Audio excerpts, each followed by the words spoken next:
प्रधानमंत्री की तरफ जाते हैं उनकी लोकप्रियता बढ़ चढ़कर बोलती है। और इसी मंत्री के इलाके IIT BSU में नहीं बताएंगे कि एक लड़की के साथ इनके 3 पदाधिकारियों ने गैंग रेप किया। इतना तोड़ फोड़ कर आप लोग मीडिया में पेश मत करिए। अभी तो NDA में गए हैं।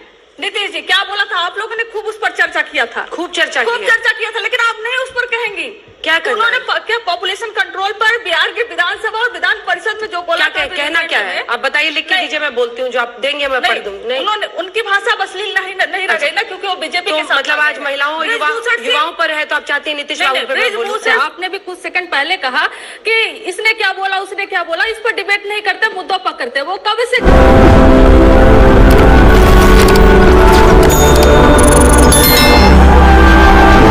जहाँ जहाँ चुनाव होता है, वोट चाहिए होता है, फटाक सा दाम नीचे कर देते हैं। राजस्थान में क्या आपने देखिए, ऐसा है, मुझे लगता है इनके लिए MY का मतलब मौन और याददाश्त खराब हो जाना है। क्योंकि बताइए, ये जो 300 रुपए की पहली राहत और 100 रुपए की आज की राहत, ये तो सब स्टेट्स में लागू होती है, कहीं पर भेदभाव नहीं। पर ये तो लोगों को बांटने में विश्वास रखते हैं, महिलाओं को भी बांटेंगे।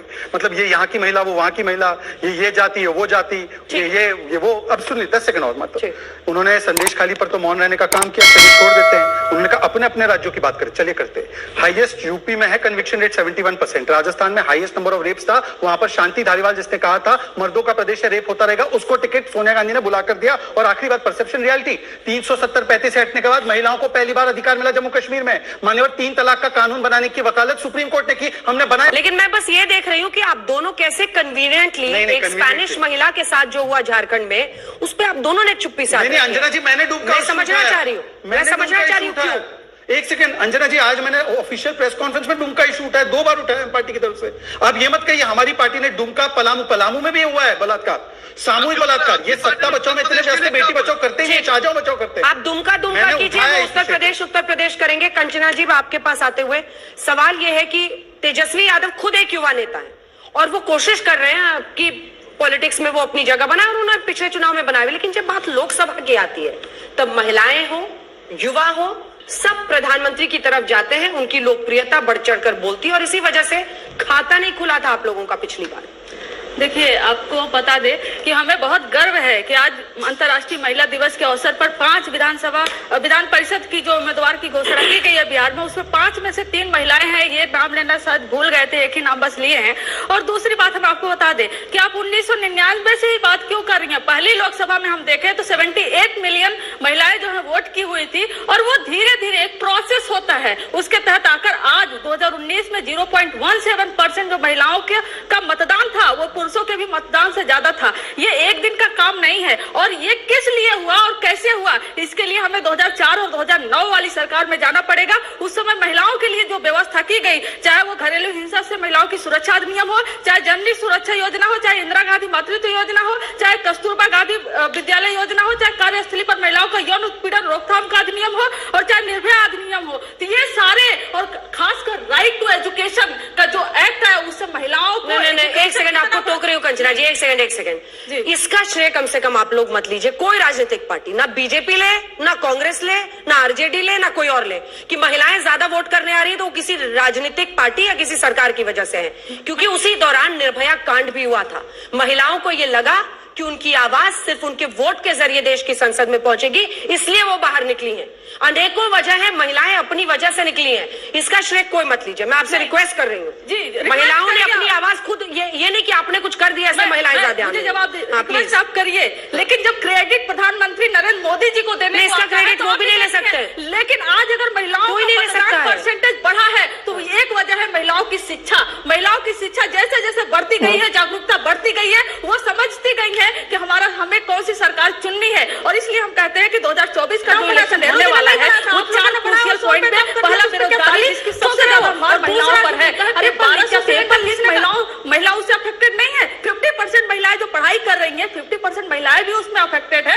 22 करोड़ लोग एग्जाम में अपीयर हो रहे हैं, और उसमें से पेपर लीक हो जा रहा है। तो ये जो समस्या, दूसरा जो सेफ्टी का, इन्होंने खूब तार ठोका था सेफ्टी का, लेकिन अपने प्रधानमंत्री के इलाके IIT BSU में नहीं बताएंगे कि एक लड़की के साथ इनके 3 पदाधिकारियों ने गैंग रेप किया। और उसके बाद फिर 2 महीने तक वो चुनाव प्रचार में मध्य प्रदेश में रहे, उस पर ये बात नहीं करेंगे। और पहुंच जाएंगे कहा था, इस देश में महिलाओं, किसी भी महिला पर अत्याचार हो, किसी भी पार्टी के, इंक्लूडिंग माई पार्टी अगर वो अत्याचार करता है, वो अपराधी है, उसको सख्त से सख्त उचित कार्रवाई उस पर करनी चाहिए। लेकिन ये तो बंटवारा मत करिए एक संदेश खाली में ऐसा हुआ, अरे क्या बनारस में नहीं हुआ, कानपुर में नहीं हुआ, हाथरस में नहीं हुआ, कठुआ में नहीं हुआ? आप लोग अपने जो है कि इलाकों में क्यों नहीं गिनते? हम तो अपने भी इलाकों में गिनते हैं। हमारे यहाँ जो हो रहा है उसको उस पर कार्रवाई होनी चाहिए, ये बर्दाश्त के लायक नहीं। इसलिए हम कहते हैं कि चुनाव जो महिलाएं हैं बहुत समझदार हैं, उनको किस लिए देना है और किसको देना है। उन्होंने प्रधानमंत्री नरेंद्र मोदी जी पर अपना विश्वास जताया था, 2014 से जताया था, लेकिन वो पूरी तरीके से फेल हो चुका है और ध्वस्त हो चुका है। अब्दुल बारी सिद्दीकी पर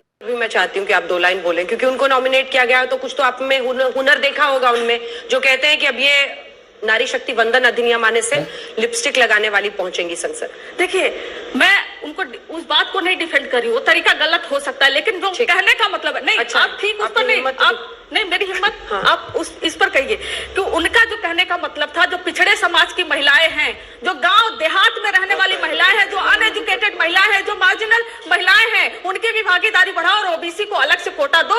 ओबीसी कोटा को लेकर उनकी बात कही गई थी, इतना तोड़ फोड़ कर आप लोग मीडिया में पेश मत करिए। और खासकर मैं जो है बीजेपी के प्रवक्ता जिनकी मैं बहुत इज्जत खुद ही कहा कि गलत कहा उन्होंने, तरीका गलत था, आपने खुद ही मैंने कहा ना, मैंने कहा कि ऐसे बालकटी महिलाओं को लेकर शरद जी पर हुआ था, लेकिन दोनों का मेन मुद्दा था कि जो पिछड़े समाज से आने वाली महिलाएं हैं, वो बोलिए ना, पढ़ी नहीं है, मैं बोल रही हूं, जो पढ़ी लिखी नहीं है, जो पिछड़े समाज से महिलाएं, उनका रिप्रेजेंटेशन देना है, तो आप समझा रही हैं, वैसे भी बोला जा सकता है, अलग से कोटा दीजिए उसको। अभी तो एनडीए में गए हैं नीतीश जी, क्या बोला था? आप लोगों ने खूब उस पर चर्चा किया था, खूब चर्चा किया था, लेकिन आप नहीं उस पर कहेंगी क्या करना उन्होंने क्या पॉपुलेशन कंट्रोल पर बिहार की विधानसभा और विधान परिषद में जो बोला क्या कहना क्या है? आप बताइए, लिख के दीजिए, मैं बोलती हूँ, जो आप देंगे मैं पढ़ दूंगी। नहीं, उन्होंने उनकी भाषा अश्लील नहीं रह गई ना, क्योंकि वो बीजेपी के साथ मतलब आज महिलाओं युवाओं पर है, तो आप चाहती हैं नीतीश बाबू पे मैं बोलूं?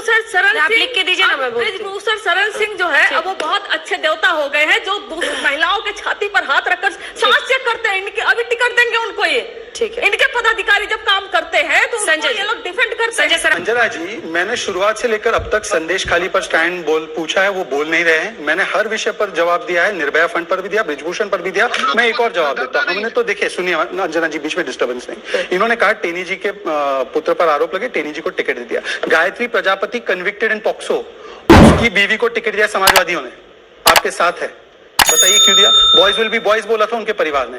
आजम खान ने क्या बोला था जयप्रदा के इनरवेयर पर? उनको ऑडियो नहीं जा रहा, हम शाउटिंग मैच नहीं करेंगे, आपने अपने गठबंधन में ले रखा है। ये एमवाई बहुत ज्यादा पॉपुलर हुआ तो आरजेडी और समाजवादी पार्टी की वजह से कि मुस्लिम यादव समीकरण चलता है, कास्ट पॉलिटिक्स जो है वो एक वक्त पर बढ़ चढ़कर बोलता था।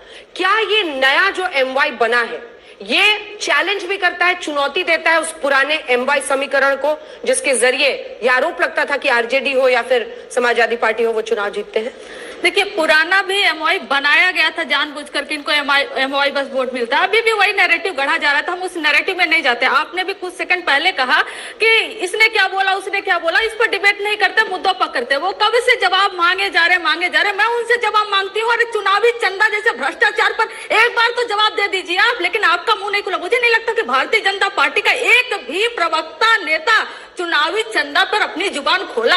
और एसबीआई को भी भेज दिया सुप्रीम कोर्ट कि चुनाव के बाद जो है बताना कि कौन किसको पैसा दिया और कौन किसको बेनिफिट पहुंचाया, तो इस पर आप बात कर लीजिए। और दूसरा बात, पूरे 5 साल तो आप चिल्लाते रहे कि महंगाई है ही नहीं, देखो उसमें यूपीए में ज्यादा महंगाई थी, अभी कम है, तो आपको महंगाई भत्ता देने की जरूरत क्यों पड़ी है? खुद ही बताता है ना कि महंगाई थी ना।